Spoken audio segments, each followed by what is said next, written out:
Welcome to episode 5 of the Rescue Swimmer Mindset podcast. I'm Cody Wright. Today's going to be a continuation of Monday's episode. So we're going to be going through the next two chapters of my book, The Rescue Swimmer Mindset. And the first chapter is going to be on resilience.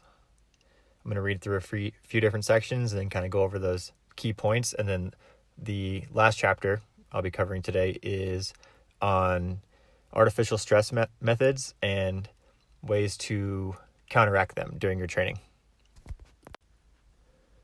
With that said, let's get on to the first trait, which is resilience, and I'm starting on page 17.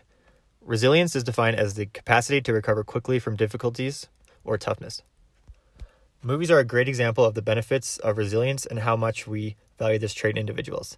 Think about the ability for a protagonist to bounce back quickly from difficulties and adversity to attain their goal. This is what makes a story so fulfilling. The feeling you get when the main character gets the girl, kills the villain, or saves the world, that feeling is just a taste of what you'll feel when you complete Rescue Swimmer School. Any film that has stood the test of time and remains great to this day has the trait of resilience intertwined into the storyline. Becoming a rescue swimmer requires resilience. Through my training, I have learned to develop resilience.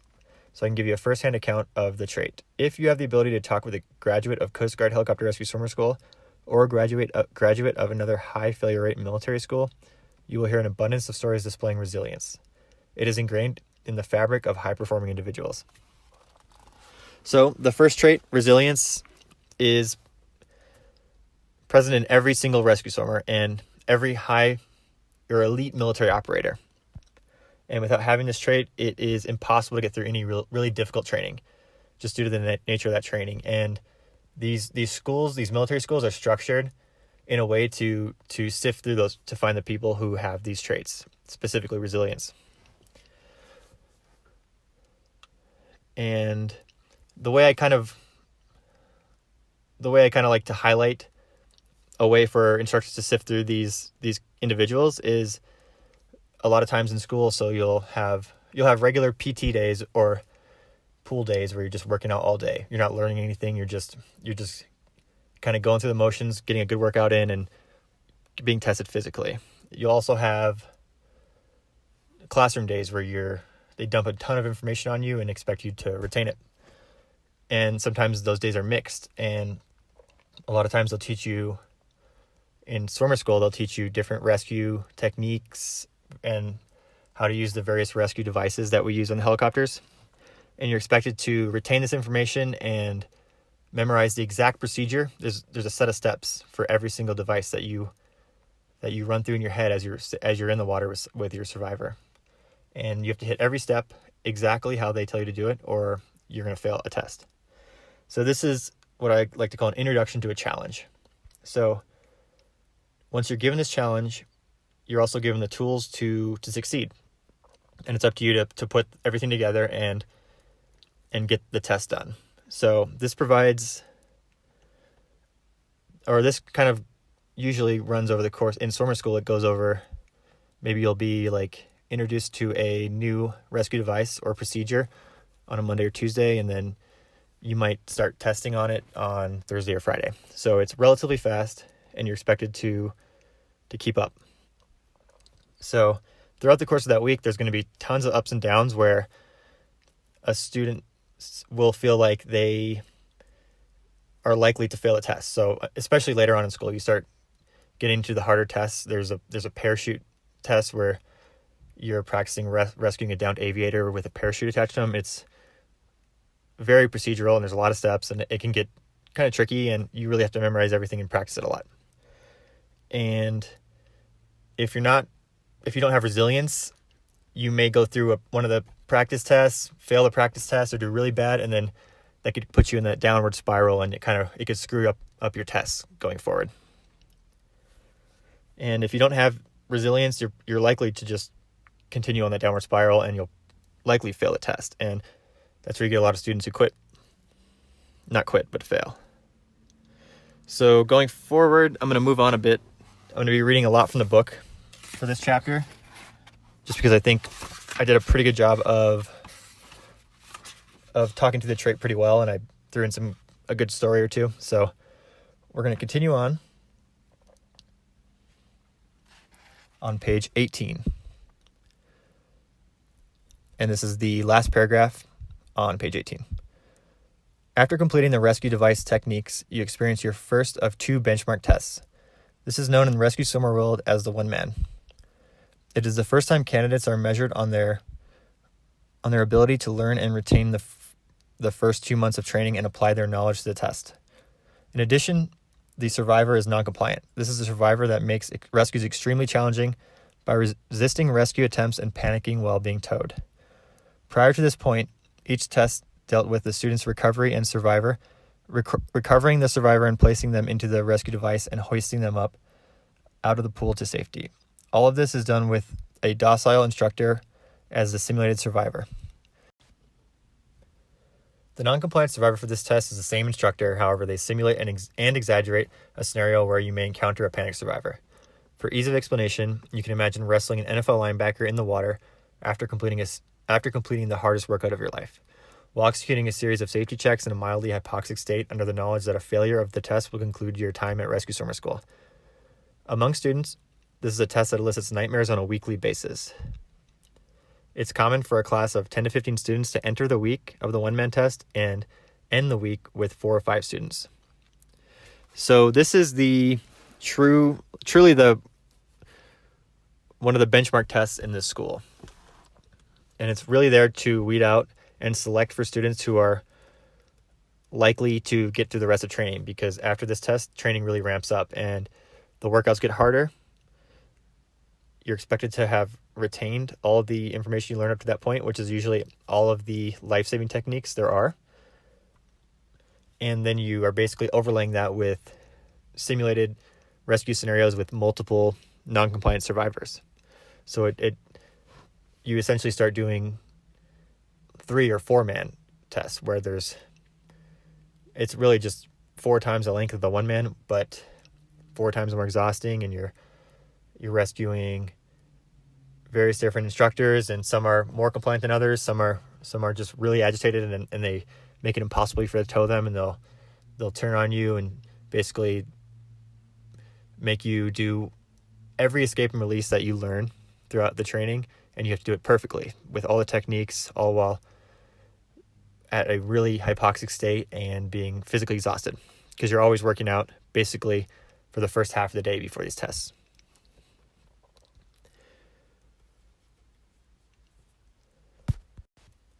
Okay, I'm about to read a couple pages here, starting on the second paragraph on page 20. And this is the real lesson of the chapter. So this is where I had to display, at least to myself, resilience. So climbing the stairs up to the tower where we free fall into the water to simulate jumping out of the helicopter, I had a stomach full of butterflies. I had not experienced nerves like this since the first day of school. The instructor at the top of the tower instructed me to put my fins on and move towards the door. After scooting over to the door, I had a few moments to survey the pool, identify my survivor, and scout potential threats to my ability to complete the mission. I'm going to pause real quick and just say that this is the first practice, so you usually get 3 practices after you learn a technique or rescue procedure, and so this is our 1-man practice, so we have 3 1-man practices. All right, back to the reading. The practice was relatively straightforward. There were no obstacles in the water, only my survivor flailing his arms exuberantly. I recognized the instructor to be known for his ability to make towing and rescue techniques particularly challenging.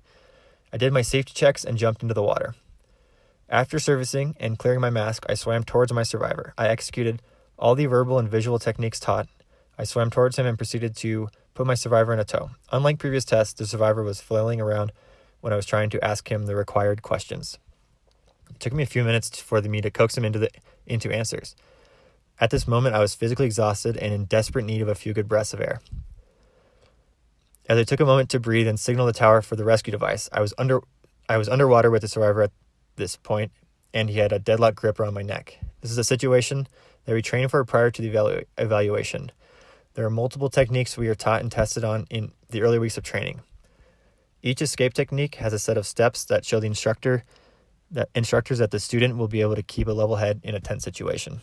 Not to mention, The escape methods highlight a few pressure points in the body that force the survivor to loosen their grip. This usually provides the opportunity to regain control of the survivor and complete the rescue. Completing this task individually is tricky enough. Adding the element of exhaustion and a relentless nervous tension highlights why the one man is the benchmark standard for A school up to this point in training. As I struggled underwater, my mind was running through possible outcomes of the situation. Generally, there are two reactions that occur when put into a situation like this. Similar to the fight or flight response, either regain control of your mental state, use the training and take control of the survivor, or panic and seek an immediate way out of the situation by either not using the proper escape technique or pinching the instructor to signal to him that you are quitting the training.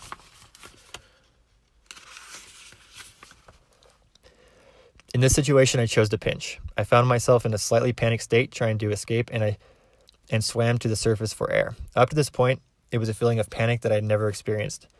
I knew if I did not correct this, I would surely fail the one-man test later in the week. After surfacing, the instructor had me rejoin my class on the other side of the pool and continue with the workout. At the end of the day, my confidence was noticeably shaken. I had miserably failed the first practice. A lot of negative thoughts were running through my head. I began to question whether I had the ability to pass the one man and complete my training. Hey, just wanted to pause real quick and let you know that if you're interested in this sort of psychological training and kind of the mental aspect of training for elite military schools, you can check out a book I wrote called The Rescue Swimmer Mindset, Unlocking the Psychological Edge of the Coast Guard Rescue Swimmer. And I really dive deep into what I talk about here and really all the tactics and lessons I learned. And I go through a bunch of stories that I experienced in Rescue Swimmer School, kind of breaking everything down. If you're interested in the PT and physical side, I also run a few training programs through my website, rsmguide.com. And if you can go on there, check out the training, and just feel free to send me a DM through Instagram or email at rsmguide@gmail.com if you have any questions or just kind of random thoughts from the episode. All right, back to it. So after failing this practice, my confidence was at an all-time low. And if you know, for those who know this, like, you take the test. So this one man was on I think we took this one man practice on a Wednesday. It was just coming off of 4th of July weekend. So we had Saturday, Sunday, Monday, Tuesday off. And I remember being completely exhausted that day throughout the entire workout, because we spent the first 2 days of the 4-day weekend in the Outer Banks, just hanging out and enjoying the beach.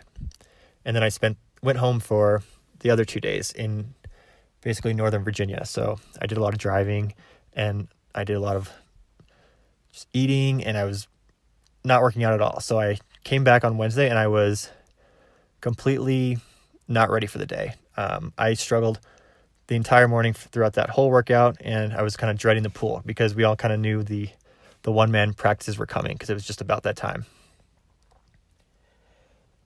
And I was already really nervous going into it, just knowing that the one-man test was really the weed-out test to just kind of select for those students who are way more likely to get through training. So when I went home after pinching out of the test that day, I really thought I had no chance of passing school. I thought I was going to fail, because I knew we had 1 or 2 more practices coming, and then we were going to test out. And I really thought I had no chance of getting through that test without pinching again, because I experienced more panic than I'd ever experienced in my life. In that pool, I really felt like I was not in control. So I went home and I spent basically the entire night after dinner going through and visualizing that practice, and then visualizing what I was going to do the next day in practice, and how I was going to go through the steps. And I'm going to get into visualization later on, and I'll probably spend an entire podcast on it. So I'll kind of skip over the exact technique of how to practice visualization well, but just know that it is essential to doing well in these trainings. So Thursday morning came, we went to the grinder, did our morning workout, and then we went to the pool late morning and did our second practice test. And this test went a lot better for me. I still would have failed it because I missed some procedural steps, but I was feeling way more confident handling my survivor. And everyone kind of went through, and I think most people are feeling a little better about their chances after that one. So we were all feeling pretty confident going to lunch, and we get back from lunch and we expected to kind of just do a pool workout, but the instructors decided to throw the final one-man practice test on us that afternoon. So we kind of figured that this meant we would take the one-man test the next day or on Friday. So everyone was a little more nervous and a little more tense, but I think everyone really crushed the final practice. I did really well. I think I was I probably would have passed if it was the real test on that one. I might have been a little over time, but I was feeling great going into Friday morning. So I'm going to pick up the reading now on page 23, and this is the last paragraph, kind of 3/4 of the way down the page. The next morning, I got dressed and joined up to march over to the school. So this is Friday morning. The morning workout flew by, and before I knew it, we were in the locker room waiting to be called out to the pool for the test. I was the first student called out. I grabbed my fins and mask and made my way to the tower. After putting my fins on, I moved towards the tower. I surveyed the pool, found my survivor in the water, flailing his arms. Then I jumped in. I cleared my mask, surfaced, and began swimming towards the survivor. I got him in a tow and began to run through my checks. Halfway through the checks, he turned on me, and we were quickly going underwater. For a split second, I had a flashback to my first practice. I had the same feelings envelop me, and I knew I needed to control them now if I was going to take control of my survivor. I snapped back to the moment and executed my escape technique perfectly and had him in control within a few seconds. I finished my safety checks quickly and signaled for the rescue device to the tower. Before I knew it, I had the instructor in the rescue device and we were on our way up into the tower. I finished the test with 2 minutes to spare and completed all the required checks. The one-man was a true test of my resilience. Having to bounce back from 3 relatively I guess they were unsuccessful, but I felt better about them. 3 unsuccessful practices and spending a couple days in a constant state of nervousness, the one man was the point where I recognized my resilience and ability to handle immense stress. So, big takeaway is figure out a way to get resilience if you don't have it. For those couple days before I finally passed the test, I had to deal with knowing that I might not be able to get through this training and kind of realize a big goal that I had, and that was to become a rescue swimmer. And those lows are really hard to get out of if you kind of let yourself get sucked into that. So you have to have a ton of resilience and learn how to deal with those real big lows. And right before, basically the paragraph below where I stopped reading, there's a quote that I really like.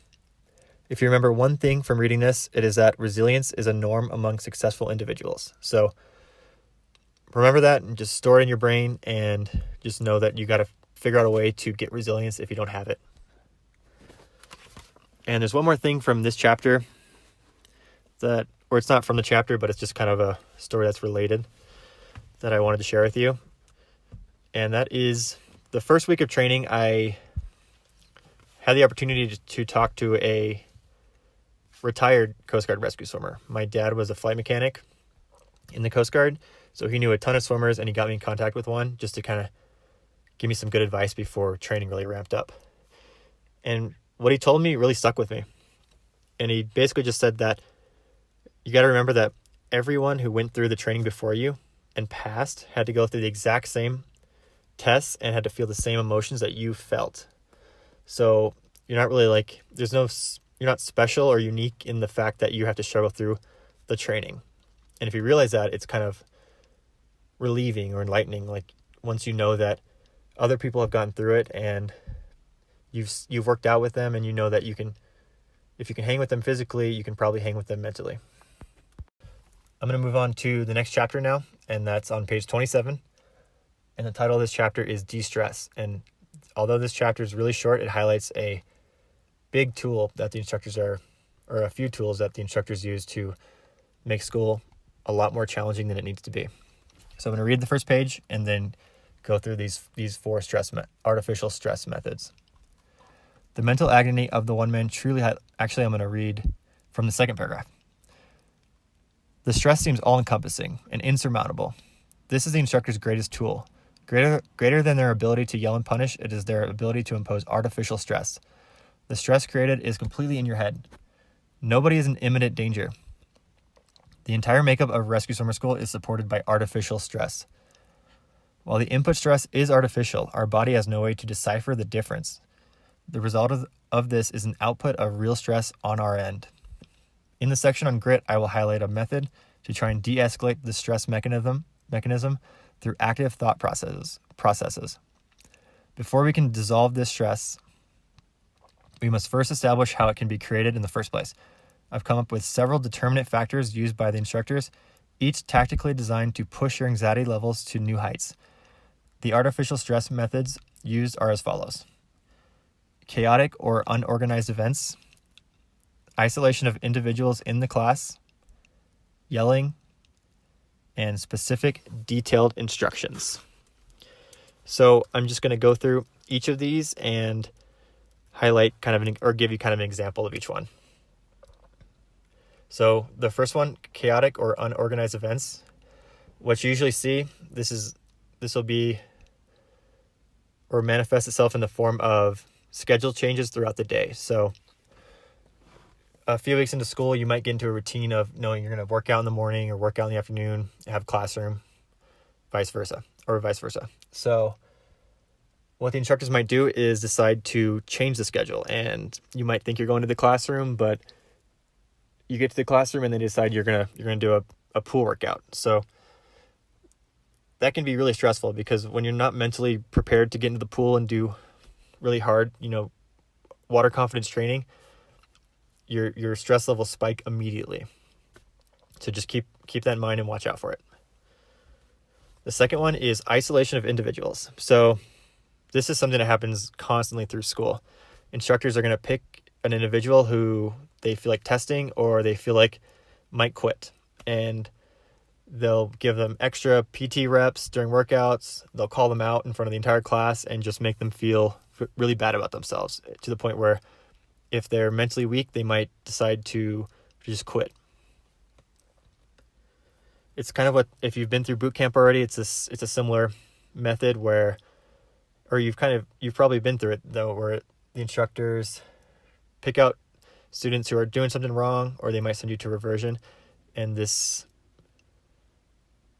can do two things. It either makes you really focused on buckling down and getting your stuff together, or you start to come apart at the seams. The third method is yelling.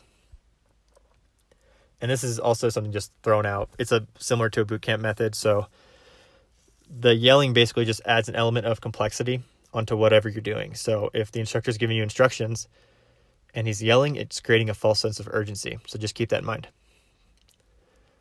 And this is just a psychological thing where the yelling kind of takes up more space in your brain that is usually used to process the instructions that you're hearing. And you can overcome this and kind of hack it by just realizing that that's what's happening.